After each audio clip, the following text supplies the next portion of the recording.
Hello friends, good evening to all of you and welcome to the Rajdev study point.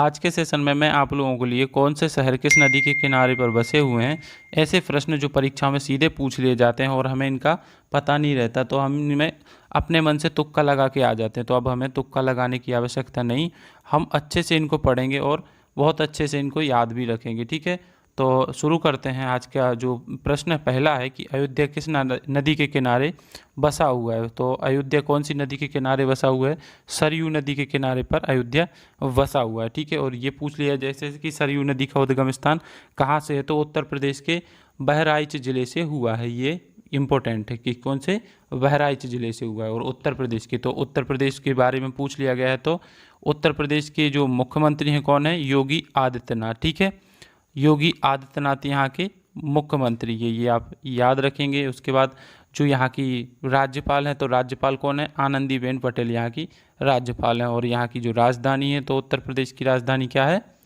Lucknow. ठीक, आगे है जो हमारा अगला क्वेश्चन है, अगले क्वेश्चन पे चलेंगे। यहाँ मैंने 4 ऑप्शन इसीलिए नहीं लिए क्योंकि जल्दी प्रश्न हो जाएंगे और अधिक भी कर सकते हैं हम इसमें। बद्रीनाथ किस नदी के किनारे पर बसा हुआ? तो बद्रीनाथ अलकनंदा नदी के किनारे पर स्थित है। ठीक है, कहाँ, कौन सी नदी पर? अलकनंदा।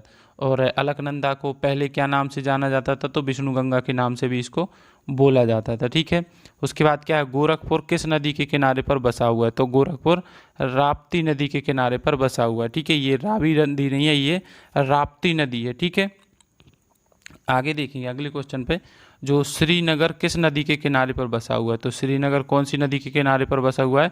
झेलम नदी के किनारे पर श्रीनगर बसा हुआ है। ठीक है, तो और ये झेलम नदी का उद्गम स्थान कहाँ से है?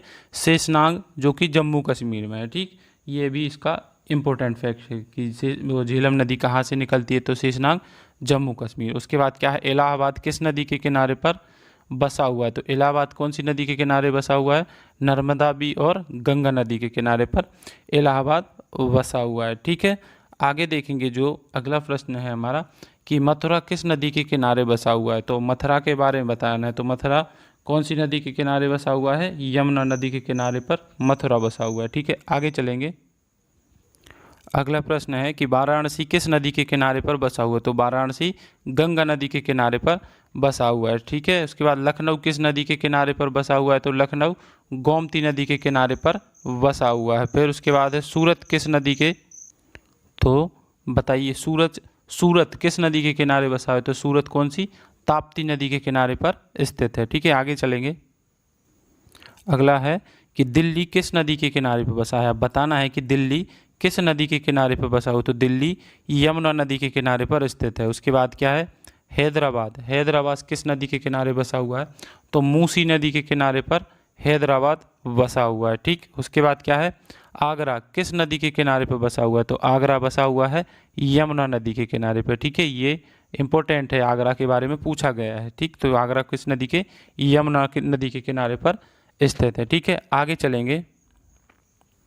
अगला है कि कानपुर किस नदी के किनारे पर बसा हुआ है? कानपुर, तो कानपुर गंगा नदी के किनारे पर स्थित है। कोलकाता किस नदी के किनारे बसा हुआ है? तो कोलकाता हुगली नदी के किनारे पर बसा हुआ है। ठीक, अहमदाबाद किस नदी के किनारे पर बसा हुआ है? तो अहमदाबाद साबरमती नदी के किनारे पर स्थित है। ठीक है, ये आप याद रखेंगे। आगे चलेंगे।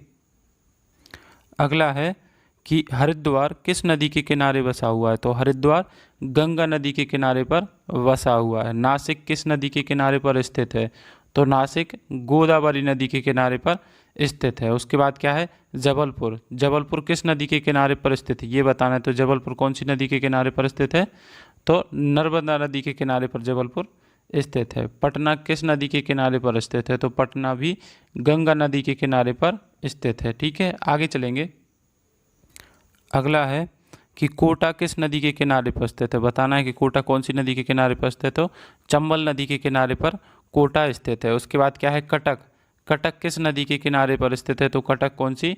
महानदी के किनारे पर स्थित है। ठीक है, आगे चलेंगे। उसके बाद बताना है कि नासिक किस नदी के किनारे पर स्थित है? तो नासिक कौन सी नदी के किनारे पर स्थित है? गोदावरी नदी के किनारे पर नासिक स्थित है। ठीक, उसके बाद क्या है? जो संबलपुर किस नदी के किनारे पर स्थित है? तो संबलपुर भी महानदी के किनारे पर स्थित है। उसके बाद क्या, कौन सा है? उज्जैन। बताना है कि उज्जैन कौन सी नदी के किनारे पर स्थित है, तो उज्जैन क्षिप्रा नदी के किनारे पर स्थित है। ठीक है, ये क्षिप्रा लिखा हुआ है, ये शिप्रा है, पर यहाँ पे थोड़ी सी टाइपिंग में मिस्टेक हो गई है। कौन सी? क्षिप्रा नदी के किनारे पर स्थित है। उसके बाद क्या है?